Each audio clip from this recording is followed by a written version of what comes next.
Olá pessoal, tudo bem? Estou voltando aqui com o vídeo para finalizar a apresentação da história do ateísmo na China. Neste vídeo, eu quero dar continuidade à apresentação do texto do Fenggang Yang.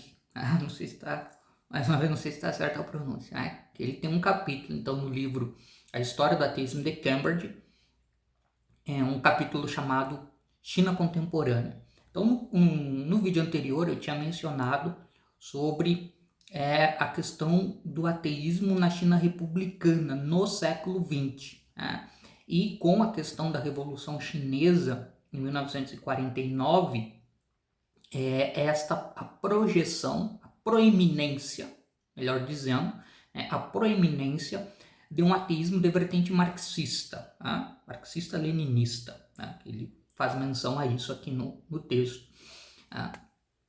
Onde nós vamos ter uma vertente do ateísmo que ele vai chamar de ateísmo iluminista, que vê a possibilidade de um declínio gradual da religião, de acordo com, né, os avanços que a sociedade vai tendo, baseado nesses novos valores, né, científicos, marxistas, etc. E o ateísmo militante, que entende a necessidade de medidas práticas, políticas e sociais para combater as religiões organizadas, né? E este ateísmo militante ele vai ter uma proeminência, mais uma vez, durante o período da Revolução Cultural. Então isso vai ser muito forte na sociedade chinesa. Só que aí no final da década de 1970 para a década de 1980, nós temos uma nova configuração no cenário interno chinês, com Deng Xiaoping e as reformas econômicas que começam a ser implementadas em uma tentativa de repensar a trajetória da China. E aí haverá uma espécie de autocrítica sobre a questão do ateísmo militante da época da Revolução Cultural e o reconhecimento de que a religião é um fenômeno que existe, que vai perdurar aí por muito tempo e que precisa ser equacionada dentro deste projeto chinês de desenvolvimento. Tá? O que eu queria agora dar continuidade, então, é dizer que a partir deste, né, esse é o documento número 19 de 1982, que vai trazer essa nova orientação para a questão religiosa e ateísta na China. Tá? Uma primeira coisa que eu queria dizer é que haverá um setor, um grupo, tá, dentro da sociedade chinesa, no partido chinês, que mantém o princípio de pensar dentro de uma tradição marxista, de pensar a religião como o ópio do povo. Então tem um viés assim mais de combate. Por outro lado, nós vamos ter ali na década de 1980 e na década de 1990 o desenvolvimento de pesquisas no meio acadêmico chinês que vão pensar a religião como um fenômeno cultural. Então vão procurar olhar, entender o que é a religião, a sua história, suas características, como é que ela influencia a sociedade. Não serão abordagens sobre a religião que vão no sentido de combater ou de trazer uma avaliação no sentido de pensar a religião como algo nocivo à sociedade. Não vai trazer isso aí. Inclusive o autor chega a mencionar sobre pesquisadores que vão se mostrar simpáticos à religião, simpáticos ao cristianismo. Só que, por outro lado, o Partido Comunista Chinês continua mantendo nos seus documentos oficiais uma posição ateísta dentro dessa tradição marxista. Então, só que realmente há um declínio do ateísmo militante nesse cenário de reformas econômicas, e aí o autor chega a citar uma medida que sinaliza esse cenário de mudanças, que eu vou ler para vocês, que ele diz o seguinte: muitos líderes religiosos fizeram petições para o Partido Comunista Chinês para remover da Constituição da República Popular da China o artigo que dizia que os cidadãos tinham a liberdade de não ter crença religiosa e de fazer propaganda do ateísmo. Tá? Então, que, né, era algo que foi estabelecido ao longo da República Popular da China, né, China comunista. E o que o autor vai dizer? Que esta medida será atendida, isso será retirado. Tá? Então nós temos isso aí acontecendo na China. Só que aí tem uma outra situação, né? A gente avançando um pouco no tempo, que a partir do final da década de 1990 e já adentrando na década, no século XXI, há uma retomada de um ateísmo militante, né? E aí, por exemplo, né, ele cita ali algumas situações. Em 1999 é criada na China a revista Ciência e Ateísmo.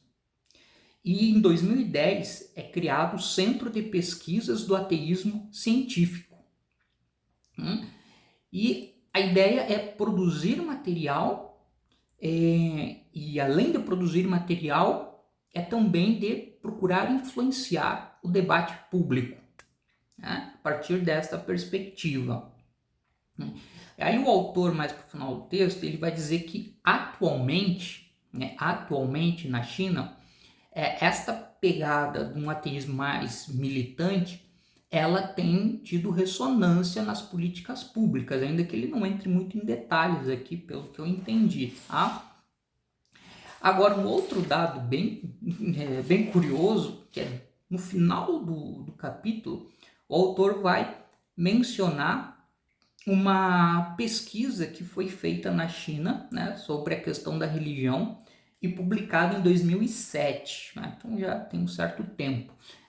E aí o que essa pesquisa vai mostrar? Contrastando, né, com este passado, né, de ativismo ateísta, de vertente marxista, né, que marcou a história da China no século XX, apenas 15% da população chinesa em 2007 se identificava como ateio, né? Nesse sentido que a gente tem da não crença no sobrenatural e na existência de qualquer tipo de divindade, e também a associação deste posicionamento com a palavra ateísmo.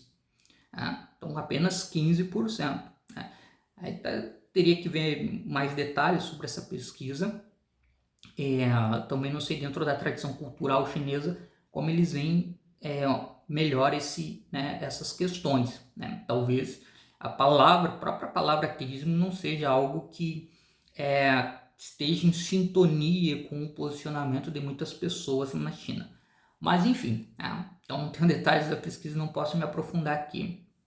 Então essa é, digamos assim, um panorama geral da história do ateísmo na China. Então a gente vai desde o período imperial, onde há uma crença na existência de forças sobrenaturais e de divindades, mas assim, é uma crença que não implica pensar que este mundo sobrenatural, essas forças sobrenaturais, elas tenham um papel decisivo na vida da sociedade. Tá? E há uma relação muito utilitária em relação à religião. No que ela pode atender as minhas demandas cotidianas. Tá? E, por outro lado, conectado a isso, melhor dizendo, o que a gente vai ver na história da China são diversas escolas de pensamento e intelectuais, filósofos, historiadores, enfim, que vão desenvolver críticas sobre essa ideia de um Deus pessoal que intervém na vida humana, que aos nossos olhos, aos nossos ouvidos ocidentais, isso aí pode ser pensado como uma reflexão dentro de uma tradição intelectual ateísta, né? Mas na China não, porque a crença nas divindades ela não é colocada em xeque. Existem, mas não tem este papel. E um grande momento que o século XX vai trazer é esta tradição marxista relacionada ao ateísmo. que vai ser muito forte na China, principalmente depois da Revolução Chinesa em 1949, quando a China então se torna um país comandado pelo Partido Comunista Chinês, né? E aí com seus tensionamentos entre um ateísmo militante e um ateísmo iluminista, e a ideia de como equacionar a religiosidade dentro de um projeto socialista para a China, são desafios aí que me parece que ainda estão postos, né, à sociedade chinesa. Bom, pessoal, era isso, né? Não sei o que vocês acharam aí, deixem seus comentários, digam se gostaram, não gostaram, enfim. E assim que possível eu volto ao canal aqui trazendo novos conteúdos sobre história do ateísmo, tá certo? Um abraço e até mais.